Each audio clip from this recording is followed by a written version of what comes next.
Ship building cluster అంటే ఓడలు తయారు చేసే కేంద్రం ఆంధ్రప్రదేశ్ కి కేంద్ర ప్రభుత్వం ఇచ్చిన మరొక గిఫ్ట్.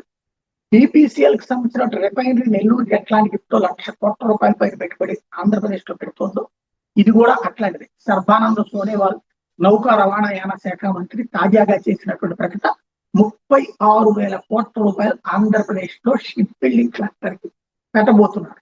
అంటే దీని ద్వారా డైరెక్ట్ ఇండైరెక్ట్ బోలెడైన ఉపాధి అవకాశాలు వస్తాయి. ఒకటి, ఆ సముద్ర తీర ప్రాంతం ఉపయోగపడుతుంది, అంటే అక్కడ మార్కెట్ రియల్ ఎస్టేట్ వాల్యూ పెరుగుతుంది. ఇది 30,000 కోట్లు సారీ టోటల్ గా. ఇది ఆంధ్రప్రదేశ్ లో ఎక్కడ పెడతారన్నటువంటి ఒకటి. ప్రకాశం జిల్లా దగ్గర దుగ్గరాలపట్నం వీటి దగ్గర పెడతారంటున్నారు, అది చూడాలి ఎక్కడ పెడతారన్నది. అయితే ఇందులో దీనివల్ల ఏమవుతుంది, ఆ షిప్ కి సంబంధించిన చెక్కల్ని చెక్కే కంపెనీ వస్తాయి, అట్లాగే వాటిని అమర్చే కంపెనీలు వస్తాయి, వాటిని ఫిక్స్ చేసే కంపెనీలు వస్తాయి. ఇట్లా రకరకాల కంపెనీలు రాబోతున్నాయి. ఆంధ్రప్రదేశ్ కి బోలెడంత ఉపాధి మ్యానుఫ్యాక్చరింగ్ సెక్టర్ లో రాబోతుంది.